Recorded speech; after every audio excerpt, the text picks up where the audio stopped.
안녕하세요. 박명희 강사입니다. 저는 이제 FAT 2급 강의를 지금부터 여러분과 함께 이제 수업을 진행할 거고요. 2023년도 이제 이론편 강의를 시작하겠습니다. FAT 2급은 재무회계 과목만 시험에 출제가 되고 있기 때문에 재무회계 한 과목에 대한 이론 과정이라고 보시면 되겠어요. 자, 하나씩 보겠습니다. 이번 시간에는 FAT 2급이라는 자격증이 어떤 식으로 시험에 출제가 되는지 전반적인 OT로 간단하게 좀 살펴보고요. 회계를 공부하러 오신 거니까 회계가 뭔지, 그리고 회계가 필요로 하는 곳이 사실은 기업이거든요. 그러면 기업이라는 게 어떤 형태를 가지고 기업이라고 하는 경영을 하느냐에 따라서 우리가 회계 공부하는 이 범위가 완전 달라져요. 그래서 기업에 대한 분류를 좀 보고 전반적인 회계도 좀 분류해 볼게요. 그러니까 회계 가장 기초 과정이라고 보시면 되겠어요. 자, 그 다음에 FAT 2급 자격증 이제 시험을 안내하기 전에 우리가 이제 회계 공부를 할 때 회계를 한 번이라도 들어본 경험이 있거나 회계와 관련해서 뭐 학점을 이수했거나 대부분의 그러신 분들은 FAT 2급보다는 그 다음 과정인 FAT 1급 과정을 들으셔도 되는데 만약에 회계를 하나도 모른다. 그러면 FAT 2급으로 일단 뭐 회계라고 하는 스타트를 하셔야 돼요.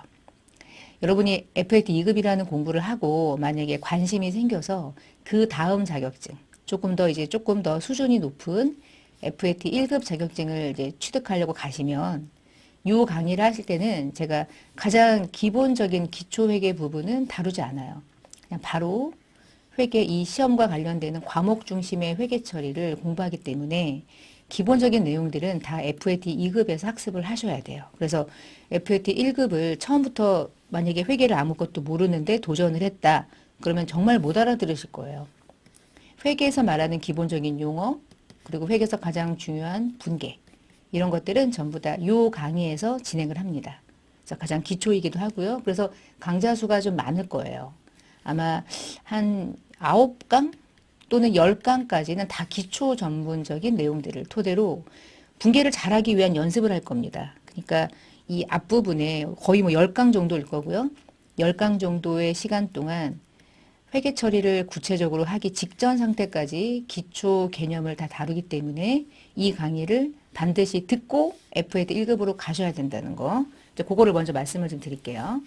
그러니까 저도 너무 쉬운 자격증보다는 그래도 1급 자격증이 있으면 좋겠다. 그래서 1급으로 바로 들어오는 경우가 종종 있거든요. 근데 요 1급은 이 안에 있는 모든 내용을 알아야만 수강할 수 있다는 거. 그거를 먼저 말씀을 드릴게요. 자, 그러면 이 시험이 어디에서 시험을 응시하고 다양한 정보는 어디에 있는지를 들어가 볼 건데요. AT 시험을 보기 위한 자격시험 홈페이지입니다. at.kicpa.or.kr 이 사이트로 들어가 볼게요. 일단은 좀 들어가 볼 거고요. 인터넷 창을 열어서 자 여기입니다. 우리 이 AT가 어카운트 테크니션의 줄임말이에요. 그래서 AT라는 자격시험이 한번 들어가 볼까? 자격시험? 이렇게. 그러니까 세무 회계. 그러니까 회계가 이제 일단 이해가 된 사람이 세무도 공부하거든요. 그래서 공인회계사가 한국 공인회계사가 주관하는 거고요. 회계세무 실무 자격증이에요. 그래서 어카운팅 테크니션 해서 AT라고 부릅니다. 그 AT라는 자격증의 종류는 등급이 하나, 둘, 셋, 네 가지의 급수로 나누어져 있어요. 근데 이 중에서 여러분이 지금 이제 공부하려고 하는 자격증의 명칭은 FAT 2급이죠. 공부하는 순서는요, 이 완전 초급이에요. 그리고 그 다음에 얘가 공부가 된 상태에서 얘를 공부하는 거고요. 얘를 공부한 상태에서 그 다음을 공부하는 거예요. TAT 2급은 FAT 1급보다 어려운 시험이에요. 그러니까 이렇게 급수가 구성이 되어 있기 때문에 가장 초급 과정이지만 어려워요. 생각보다 어려워. 회계가 처음이신 분들은. 응시료는 좀 비싸졌어요. 3만 원. 그리고 이 시험을 어떻게 보는지는 이제 또 제가 실무 수업을 할 때 자세하게 설명을 좀 드릴 거고요. FAT 1, 2급, TAT 1, 2급 이 자격증들의 차이점이 뭐가 있는지 그것도 좀 차근차근 볼 거예요. 그러니까 여기가 홈페이지고요. 시험 보실 때는 여기 이제 들어가셔서 여기 들어가셔서 요 아래 왼쪽에 보시면 원서 접수 있죠? 나중에 여러분 회원 가입하시고 회원가입하고 원서 접수도 여기 들어와서 하시는 거고요. 2023년도 일정을 좀 볼까요? 자, 지금 보고 계시는 연도가 이제 2022년도는 지났고, 지금 보고 있는 연도는 2023년도 시험입니다. 2023년도에 이제 전체 1년 시험 횟수가 보니까 10회더라고요. 1월에 없고요. 9월에 없어요. 그래서 전체 매월 해가지고 1월하고 9월이 없이 10번, 매달 시험을 봅니다. 매달 시험 보는 거 일정 참고해서 보시고요. 자, 두 번째 특징이 하나 있는데, 그럼 보시면 여기 잠깐 여기 조금 올려볼게요. 여기 위에 막 이렇게 시험 보는 화면이 좀 보이잖아요. 지금 AT 시험이 가지고 있는 대표적인 특징 중에 하나가 뭐냐면 비대면 시험으로 전환됐다는 거예요. 비대면. 그러니까 대부분 여러분 시험 장소를 선택해서 시험장에 가서 컴퓨터 앞에 앉아가지고 종이를 받아가지고 문제를 풀고 데이터를 전송하고 시험장에서 나와서 집으로 간다. 이게 기본적인 시험 방식인데 이 AT 시험은 2022년도 8월, 6월부터 전면적으로 아예 대면 시험을 폐지하고요. 전부 다 비대면 시험으로 전환했어요. 그래서 시험장에 가지 않고요. 여러분이 집에서 시험 보는 거야. 개인적인 장소에서 여러분 시험 보는 거예요. 화면에 보시면 집에서 이렇게 옆에다가 웹캠으로 스마트폰을 설치해 놓고 여러분이 부정행위 하는 건지 안 하는 건지 그런 것들을 확인할 수 있도록 감독자들이 실시간으로 여러분이 시험 보는 화면을 감독하는 방식으로 이렇게 시험 보는 방식이 좀 바뀌었습니다. 좀 특이하죠. 그래서 이게 좀 편해졌어요.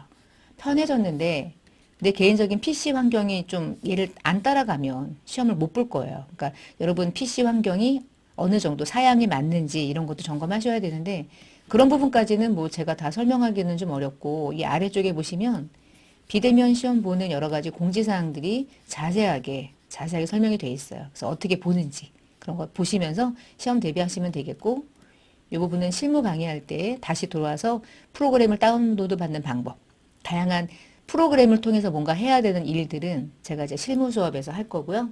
일단 이론이 돼 있어야지 시험을 볼 수 있으니까. 자, 홈페이지 들어오셔서 참고하실 수 있도록 홈페이지를 좀 열었습니다. 자, 내려볼게요. FAT 2급은요, 1시간 동안 시험을 봐요. 60분 동안 시험 보는데 전체 시험 점수 100점 만점 중에 합격 점수는 70점 이상입니다. 우리가 시험 보는 건 프로그램을 가지고 시험 보는 건데 프로그램은 더 좋은 디지털 웨어가 만든 프로그램을 가지고 시험을 봐요. 더 좋은 기업이 만든 프로그램을 중소기업이 워낙 많이 쓰죠. 그래서 중소기업에 뭔가 취업을 원하는 학생들이 이 프로그램을 활용한 이 자격증이 꽤 유용성이 높다고 판단한 거예요. 그래서 이제 중소기업에 입사하고자 하는 것을 타깃으로 이 자격증이 나왔다고 보시면 되겠어요. 자, 시험은 현재 일단 비대면 시험으로 전환됐다는 설명을 좀 드렸고, 두 번째는 시험 시간은 60분이죠. FAT라고 하는 것이 F가 이 Financial이에요. 그러니까 회계 실무 자격증 이렇게 생각하면 돼. 재무회계. 객관식이 나오고 실기가 나오는데요. 시험 점수는 이렇게 둘로 구분이 돼요. 그래서 이론은요. 10문항이 출제가 되는데 3점씩입니다. 그래서 전체가 30점 100점이에요. 실기는 32문항 정도인데 이게 좀 차이가 날 수 있어요. 제가 이거는 기출문제를 보면 설명을 드릴게요. 하여간 실기는 전체가 70점 100점입니다. 그래서 전체가 100점 만점.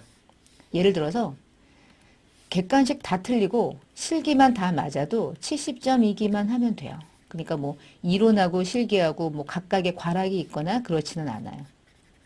전체 70점 이상이기만 하면 돼요. 근데 이 모든 문제를 1시간 동안 시험을 보게 됩니다. 자, 다음 장에 가볼게요. FAT 1, 2급, TAT 1, 2급 해서 급수가 4개가 좀 있었는데 이 4가지의 차이점이 뭐냐면 우리가 지금부터 이제 기업에 대한 걸 공부할 건데 기업이라는 게 개인 기업도 있고 법인 기업도 있거든요. 근데 개인 기업은 회계 처리가 좀 단순하고요. 법인 기업은 좀 어려워요. 일단 그런데 여러분이 공부하려는 요 자격증의 특징은 개인 기업의 입장. 그리고 개인 기업은 제품을 제조할 수가 없잖아. 할 수는 있겠지. 그러나 공장을 어떻게 운영해요. 그렇게 규모가 커버리면 법인 사업체로 전환할 수밖에 없거든요. 기업들이. 그래서 우리가 공부하는 시험은 개인 기업을 하는데 휴대폰 매장. 개인 사장님인데 예를 들면은 뭐 조그만 슈퍼마켓, 조그만 편의점. 이렇게 개인 기업인데 상기업. 상기업은 만들어져 있는 물건을 사다가 파는 거예요. 제품을 제조하지 않아요. 그러니까 제조하거나 생산하는 능력이 없는 거죠. 여러분 상기업은 되게 편하다. 옷가게다. 옷 사다가 옷 떼다가 파는 거잖아요. 마진 붙여서. 예쁘게 마네킹한테 입혀놓고. 그러면 100원 주고 샀는데 150원에 팔면 50원 버는 거죠. 이게 그냥 이익의 구조거든요. 좀 단순한 구조. 그런 단순한 구조의 기업을 공부해요. 그래서 FAT 2급은 가장 단순한 회계 처리가 되는 거예요. 그래서 이 FAT 2급과 TAT 1급까지의 과정 중에 회계를 공부하고 세무를 공부하는 게 일반적으로 맞거든요. 과정이. 근데 회계 중에는 재무회계도 있고요. 원가회계도 있고요. 그리고 이제 세무회계도 있고 그래요. 그러니까 회계라고 하는 분야가 크게 세 가지로 나뉘거든요. 근데 그 중에서 FAT 2급이라는 시험은 재무회계만 출제되고요. 뭐 이런 거 안 나와요. 근데 이제 FAT 1급으로 가면 재무회계가 얘보다 더 어려워지죠. 난이도가 어려워지고요. 일단 그러나 AT 시험의 특징이 뭐냐면 원가가 안 나온다는 거야. 그리고 여기서 이제 부가가치세가 이제 시험의 과목으로 출제가 돼요. TAT 2급은요. 재무회계 조금 더 어려워지고요. 자, 원가 개념은 뭐 조금만 알면 돼. 조금만. 잘 몰라도 돼. 그러니까 요 정도. 그리고 세무회계에서는 부가세하고 소득세, 연말정산 이런 게 출제가 되고요. TAT 2급은 얘가 더 어려워지고 더 어려워지니까 얘가 제일 어려울 수밖에 없는 거야. FAT 1급이 안 됐거나 FAT 2급이 안 돼 있는 사람들은 TAT 2급을 공부할 수가 없어요. 연결이에요, 다. 이렇게 원가 안 나와요.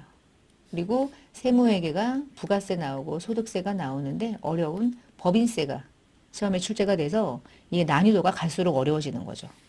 그러니까 여러분이 지금 듣고 계시는 이 FAT 2급은 이 모든 과목 중에 재무회계만 코딱지만큼 나오는 거예요. 근데 그게 어려워. 처음이니까. 근데 하고 나면 얘 할 수 있죠. 조금만 공부하면 되니까. 얘도 할 수 있죠. 얘도 할 수 있죠. 순차적으로. 그리고 이제 세무 쪽 공부를 더 하시는 거고. 이렇게 이제 과목이 구분되어 있다고 보시면 돼요. 여러분은 좀 간단한 공부인데 회계가 아무것도 안 돼 있다는 전제라면 어려울 거예요. 처음부터는. 자, 지웁니다. 지우고 이제 그 다음. 그래서 우리 이제 회계가 뭔지 좀 얘기해 볼게요. 회계가 뭐냐? 회계는 영어로 어카운팅이라고 부르는데 회계라고 하는 게 필요로 하는 장소 또는 공간 또는 그 누군가가 기업이에요. 그러면 기업은 누군가로부터 돈을 조달받아서 그 조달받은 자들로부터 열심히 받은 돈을 가지고 돈을 불려요. 그럼 이익이 생기죠. 그러면 그 이익을 가지고 다시 돌려주고 또 돈을 조달받고 또 돈을 벌고 나머지 돈은 또 내가 가져가고 이런 식으로 돈을 버는 기업이죠. 그 돈을 번다는 얘기는 누군가에게 우리 회사에 돈을 빌려줘라고 할 수 있을 만큼의 아주 유용한 정보를 만들어서 계속 보여줘야 돼. 그래야지 얘네들이 보고 투자를 판단하죠. 그럼 여러분이 이제 어떤 기업에 다닌다. 그러면 기업에서 가장 중요한 게 뭐냐? 매출 중요하죠. 그쵸? 구매 중요해요. 인사팀 중요해요. 다 중요한데 열심히 돈 벌면 뭐 하냐? 회계 담당자가 돈 빼돌리고 횡령하면 끝나죠. 그런 경험 많잖아요. 그런 거 많이 보셨죠?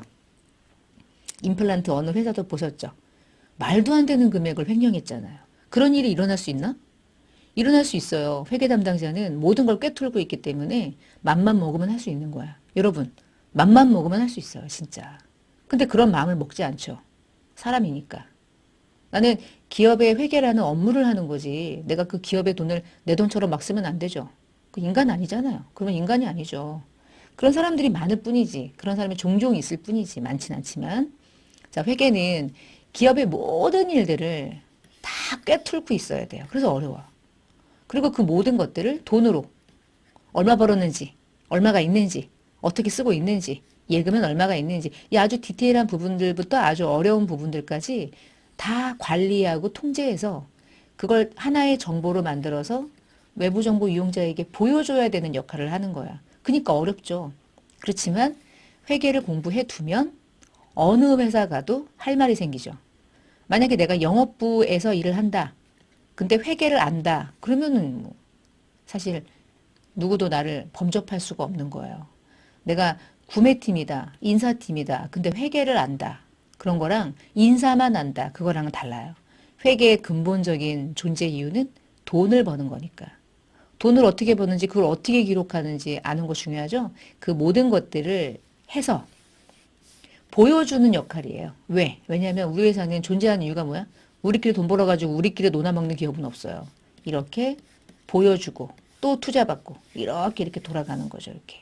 그래서 회계라고 하는 게 뭡니까? 물어보면 기업이 만들어내는 정보를 이용하고자 하는 자들이 이들이 합리적인 판단이나 경제적인 의사결정을 할 수 있도록 투자를 할까 말까 판단할 수 있도록 그 기업 실체에 유용한 정보를 식별하고 측정하고 보고하는 게 제공하는 거잖아요. 그래서 유용한 정보를 제공하는 온 과정이에요.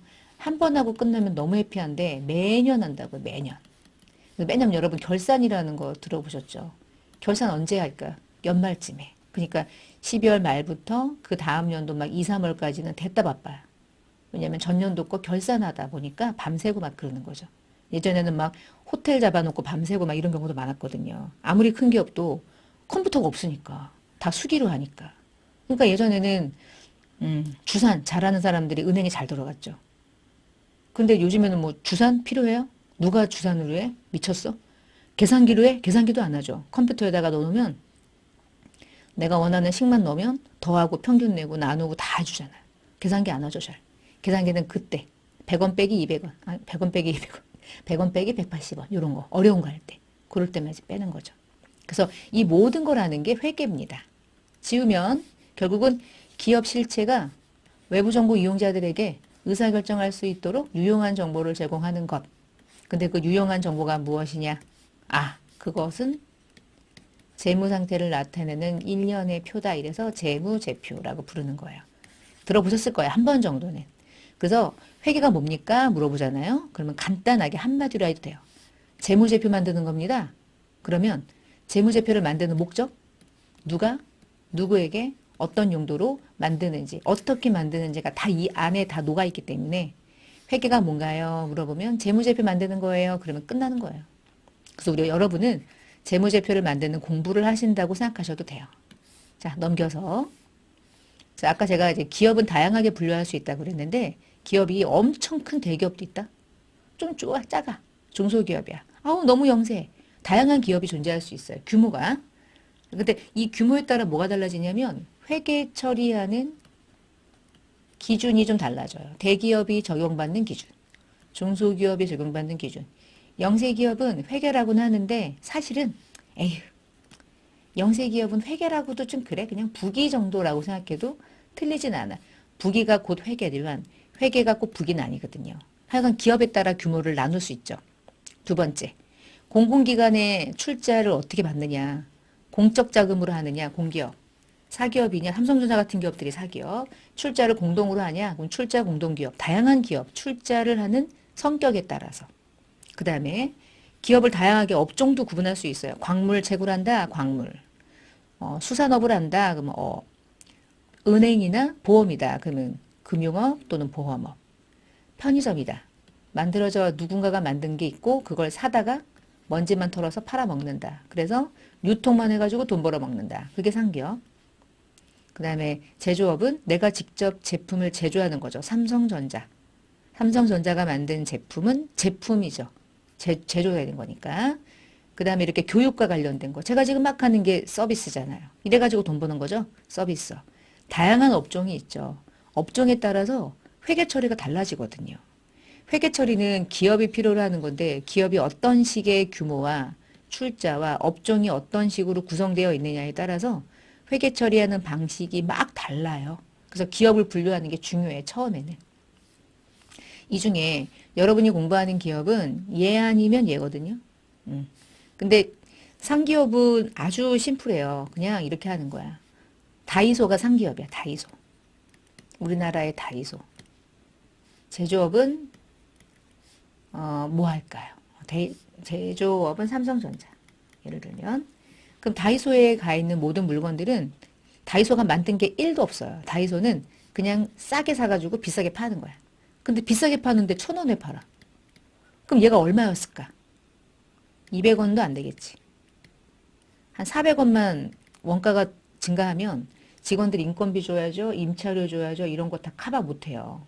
그 비용들이 어마무시하잖아요. 그러니까 원가가 한 2, 30%밖에 차지하지 않을 거야. 그거보다 많이 차지하면 쓸데없는 짓 하는 걸 수도 있어요. 그러니까 1,000원에 판다. 그럼 상식적으로 야 원가 대박이구나. 이게 이익이구나. 요 이익 가지고 직원들 급여 주고 복리후생비 나가고 임차료 어마무시하죠. 요즘에 다이소 막 3, 4층 건물 하나 통으로 쓰고 막 이러잖아요. 그러면 그 건물이 자기네 건 아니잖아. 그러면 그거 매달 매달 임차료 생각해봐요. 수백억이 나가겠죠. 그런데 또 돈이 남으니까 그거 하는 거잖아. 그러면 원가가 얼마겠냐고. 대박 사건. 그런 거죠. 자, 이런 걸 고려하는 게 상기업이고 제조업은 더 어려워. 왜냐면 이 물건을 만들거든. 만들 때 얼마 들어갔냐? 제조 원가를 계산해야 돼. 제일 어려워. 서비스업은 그냥 껌이고 그냥 들어간 거 빼면 되죠 뭐. 그러니까 뭐 제일 껌이죠 뭐. 나머지 업종까지는 얘기가 좀 복잡하고 지금은. 자, 근데 왜 어떤 법을 적용받냐? 우리는 누군가로부터 어떻게 출자해가지고 그 회사를 운영하느냐에 따라 다르는데 우리는 주식회사를 공부합니다. 일단 그 다음에 여러분 삼성전자 그럼 뭐예요? 주식이 얼마에 오늘 현재 종가에 있는지 알 수 있죠. 저도 삼성 지금 물려가지고 눈물 나고 있는데 삼성전자 그냥 말하면 시장에서 거래되는 상장 기업이죠. 상장사, 코스피, 코스닥. 근데 상장되지 아니한 기업들이 훨씬 많죠. 기업의 수로는. 그 다음에 아까 얘기한 것처럼 나는 사장님인데 조그만 슈퍼를 해. 그래서 나 개인의 이름으로 회사를 하나 차린 거야. 그래서 오늘 하루 동안 100만 원 벌었어. 내 돈이죠? 집에 가져가면 돼요. 집에 가져갈 때 뭐 통닭 사가도 돼요. 이거 내 돈이거든요. 자, 이렇게 사업을 하는 기업들을 개인기업이라고 불러요. 근데 여러분 법인기업은요. 이게 이제 슈퍼를 똑같이 슈퍼를 운영하는데 법인이잖아요. 그 법인 인격이 딱 생기는 순간 이 회사에 아무리 대표이사가 100% 내가 지분을 넣었다고 해도 대표이사와 법인은 분리되는 거예요. 이건 법인의 돈이야. 개인의 돈이 아니라. 개인기업과 법인기업은 그런 차이가 있어요. 그래서 법인기업이 열심히 슈퍼를 운영해가지고 100만 원 벌면 법인기업의 돈이지 개인 돈이 아니기 때문에 CEO가 100만 원을 가져가는 순간 이건 배임 횡령이 되는 거예요. 이게 뭐 안 돼요. 그래서 법인 기업으로 개인 기업들이 법인 기업으로 전환하는 걸 꺼려하는 이유 중에 하나는 이제 개인 기업 하다가 법인 기업 전환하면 이게 내 돈이 아니거든. 내 맘대로 못 쓰거든. 개인 기업은 내 맘대로 써도 아무도 뭐라고 안 하거든요. 내 거니까. 근데 법인 전환하는 순간 내 거 아닌 거야 이제. 법인인 거야. 나는 그냥 회사의 임원이라는 어떤 임직원이 될 뿐인 거죠. 그래서 법인 기업 전환 잘 안 하거든요. 어떤 회계가 어렵고 디테일하겠어요. 당연히 얘가 어렵고 디테일하죠. 그 다음 우리가 기업이라고 할 때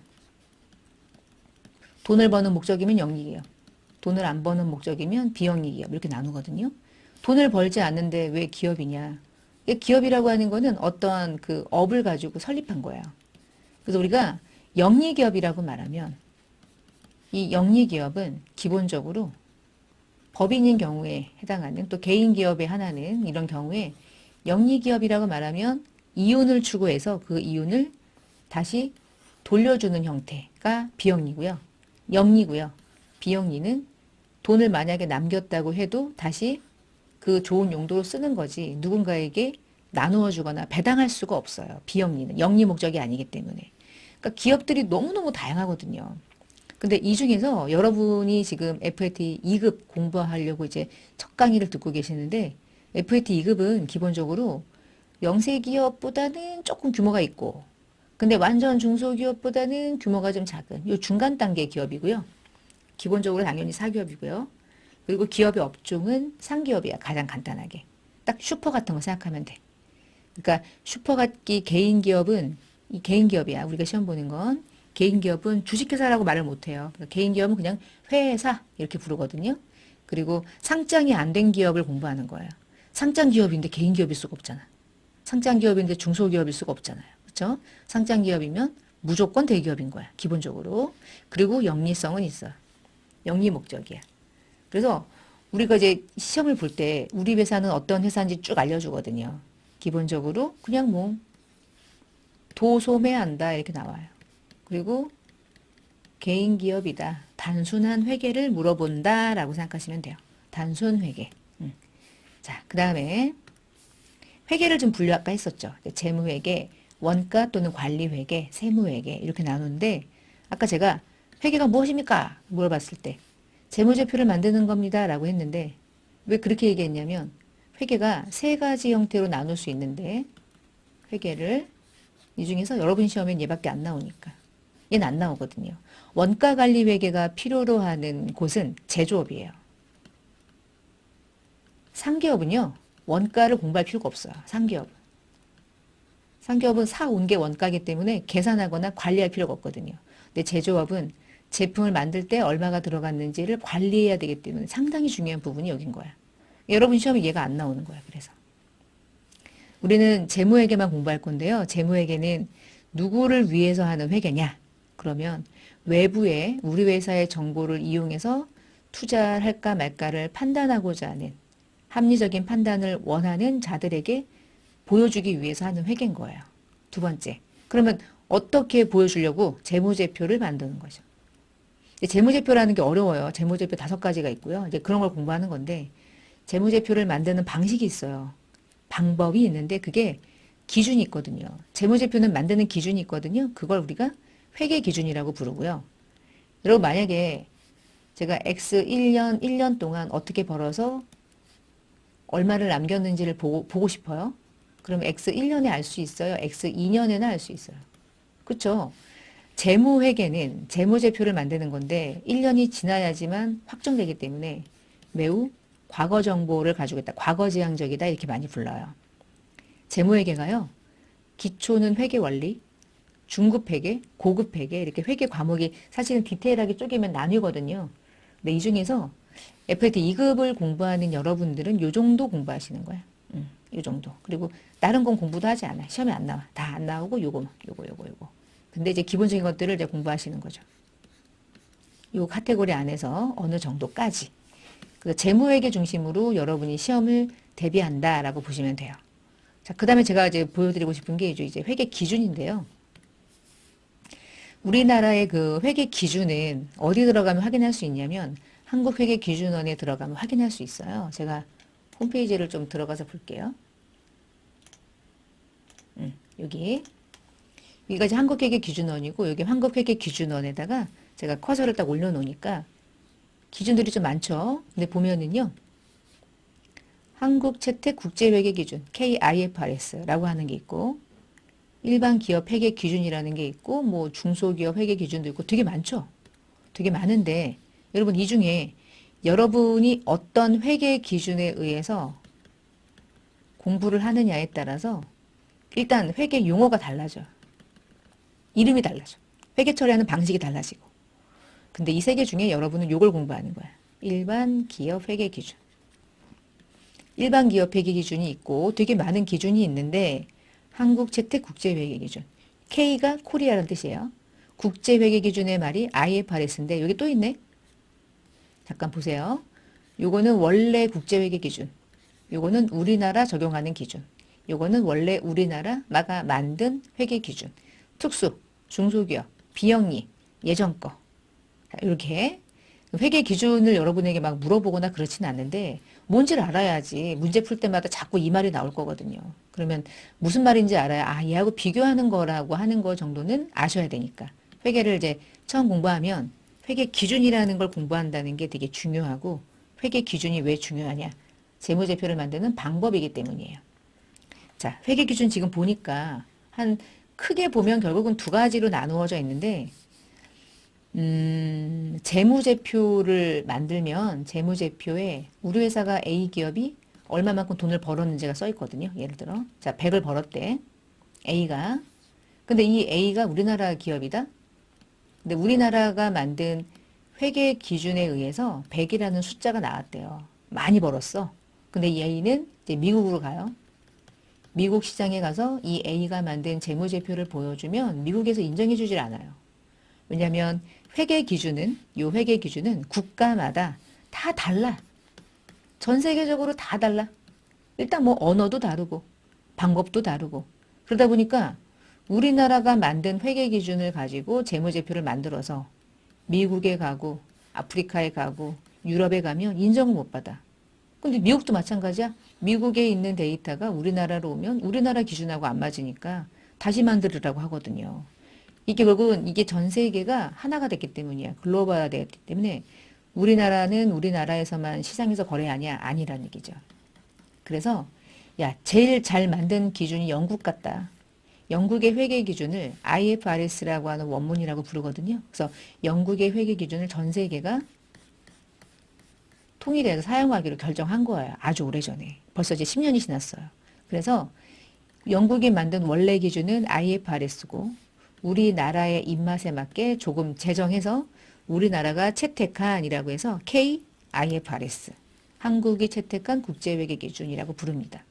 그러면 이 국제회계 기준이라는 요 회계 기준을 적용하는 우리나라의 기업은 어떤 기업이 이런 걸 써야 될까?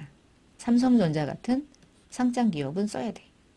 금융기업, 공기업은 의무적으로 써야 돼요. 의무적으로. 지울게요. 이러한 기업들은요.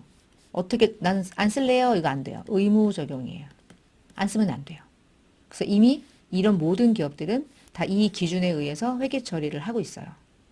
근데 사실 상장되지 아니한 기업들, 국제회계 기준을 적용하지 않는 외부 감사를 받는 일반적인 기업들은 굳이 이거 쓸 필요가 없어. 왜냐면 비상장이거든. 이런 비상장 기업들이 굳이 이 어려운 거 쓸 필요가 없잖아? 아무도 관심이 없는데 뭐.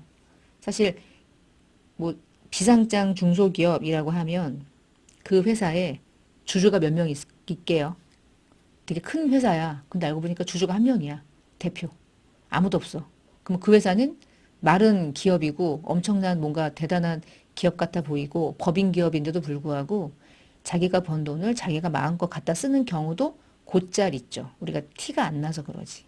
그래서 이러한 기업들은 여전히 일반 기업 회계 기준을 적용하는데 이 기준은 우리나라가 만든 기준이에요. 자, 여러분이 FAT 2급을 공부하시는데요. FAT 2급은 상장 기업이나 이런 규모의 회계 처리를 물어보는 시험이 아니에요. 그래서 여러분은 어느 회계 기준을 공부하는 거냐면 일반 기업 회계 기준을 공부해요. 제가 처음에 FAT나 TAT 시험은 다 비상장, 중소기업을 시험 본다고 말씀드렸죠. 그러니까 이런 기업들은 얘를 안 써요. 얘를 쓰는 거죠. 자, 이게 무슨 얘기인지 여기까지가 이번 시간에 여러분에게 함께 나눴던 얘기들이고 마지막으로 제가 최근 기출 문제를 한번 보려고 해요. 최근 기출 문제 한번 열어보겠습니다. 자, 보이시죠? 자, 지금 보시면은 57회 정도 기출 문제였고요. 실무, 그러니까 객관식 문제가 10문항 출제가 된다고 말씀드렸죠. 자, 거기서 이론평가 10문항 문제의 첫 번째 전제 조건이 하나 있는데 아래 문제에서 특별한 언급이 없으면 1월부터 12월까지 하고 일반 기업 회계 기준 및 관련 세법을 적용해서 물음에 답하래요. 무슨 기준 적용하래요? 일반 기업 회계 기준. 국제회계 기준 공부한 사람은 다시 공부하고 이 공부하세요. 이 얘기야. 국제회계 기준 적용하지 마세요. 이름이 다릅니다. 질적 특성 이런 게 좀 달라지기 때문에 그게 좀 중요해요. 그래서 이 얘기를 좀 설명드리고 싶어서 여기 왔던 거고요.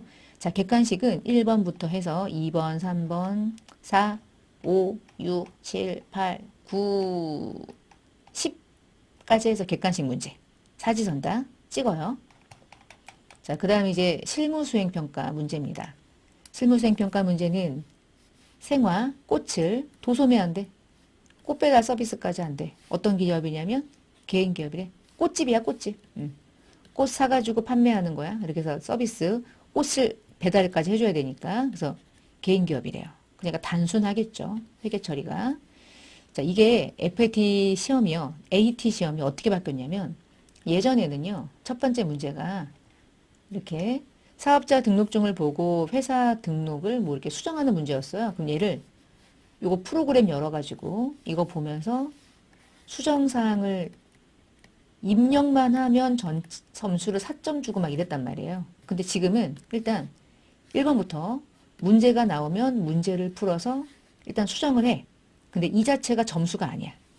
쭉쭉 일단 실무 수행을 하셔야 돼. 이게 쭉 1번 문제를 풀어요.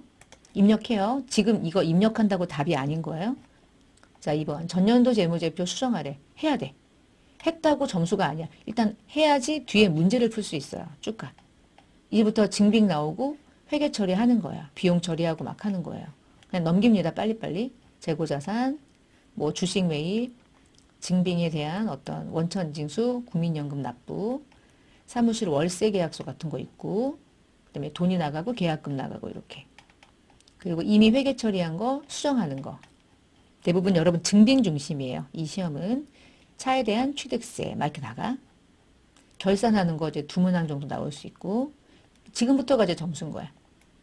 점수가 70점인데 전체 실기가 70이라고 그랬죠? 그다음에 70점 문제가 자, 첫 번째가 이제 주관식으로 입력하는 경우랑 다 대부분 이렇게 나오는 거예요. 1번부터 실무 수행했나요? 그러면 실무 수행 평가하겠습니다. 11번 문제니까 객관식 10번 다음에 얘가 11번인 거예요. 회사 등록을 입력하고 나서 그 다음에 조회하세요. 1번부터 4번까지 옳은 거 찾으세요. 찾았어? 답은 3점. 점수 3점. 이렇게 객관식으로 찾는 거. 그 다음에 14번 같은 경우는 얘가 문제를 줬어. 그리고 여기서 거래처 코드를 입력하는 거. 잔액을 입력하는 거. 금액을 입력하는 거. 근데 이거 장부를 열어서 이제 조회하는 건데 이게 왜 중요해지냐면 이걸 찾았는데 앞부분에 실무 문제 몇 개 있었잖아요. 근데 그 실무 문제 중에 입력이 틀리면 얘가 틀려. 입력이 맞아야 이걸 조회했을 때 맞아. 그러니까 앞에 실무 수행 입력하라고 하는 걸 했을 때 얘네들을 찾아서 조회하는 숫자들이 맞게 나오는 거예요. 그래서 앞에 틀리면 얘가 틀리게 돼 있는 게 이제 구조예요. 이런 식으로 문제가 좀 바뀌었어요. 그래서 쭉 따라가 보시면은 30문항까지가 62점까지고요. 나머지 31번, 32번, 32문항 중에 마지막 문제는 손익계산서를 조회해서 얘가 원하는 산식에 맞게 비율을 계산하는 문제. 두 문제가 4점씩 해서 8점 해서 전체 32문항 맞네요. 그렇죠? 32문항이 출제가 되는데 문제마다 좀 다르죠? 하여간 전체 점수는 합쳐서 70점, 100점을 차지하고 있어요. 그러니까 이렇게 시험이 2022년도에 바뀌어서 지금 여러분이 이제 2023년도 시험을 보는 지금 시점에는 이미 다 정착화된 상태에서 이제 시험을 준비하시게 됩니다. 자, 우리가 이제 이론하고 실무하고 문제가 두 문항으로 나누어져 있는데요. 지금 여러분이 보셨던 것처럼 이게 이제 프로그램 들어가야만 이해할 수 있는 것들이 되게 많죠. 그건 실무편에서 공부를 할 건데 여러분 이런 거 실무에서 이런 거 이제 입력할 거란 말이에요. 프로그램에 입력해야 되는데 차량에 대한 취득세가 현금으로 나갔대. 차량에 대한 취득세를 어떻게 회계 처리하는지에 대한 걸 이론으로 공부가 안 돼 있으면 프로그램은 할 수가 없어요. 알아야지 뭐 입력할 거 아니야. 모르면은 입력은 따라하는 것밖에 안 되잖아요. 그러니까 이론에서 공부를 차근차근 잘 하셔야 실무편 강의가 와닿으실 거예요. 연결을 해서 여러분이 학습을 하시는 거니까. 자, 그러면 이제 마무리를 해볼게요. 자, FAT 2급 시험이 달라진 점, 그리고 시험은 어떻게 나오는지, 그러나 회계라는 게 뭔지 알아야 되기 때문에 회계에 대한 전반적인 내용을 이번 시간에 같이 한번 다뤄봤습니다. 자, 이번 시간 이제 시험 소개로 마무리를 좀 하고요. 이렇게 해서 만약에 FAT 2급이 그래 나 공부해도 되겠다. 좀 관심이 생겼다. 그러면 수강을 하시고 나는 이 얘기를 들어보니까 분계 이런 건 다 할 수 있는데 그러면은 바로 FAT 1급 가셔도 되고요. 여러분에게 맞는 강의를 잘 선택하셔가지고 수강하시면 좋겠습니다. 자, 그러면 저는 이번 OT 같은 첫 번째 시간 마무리하겠습니다. 감사합니다.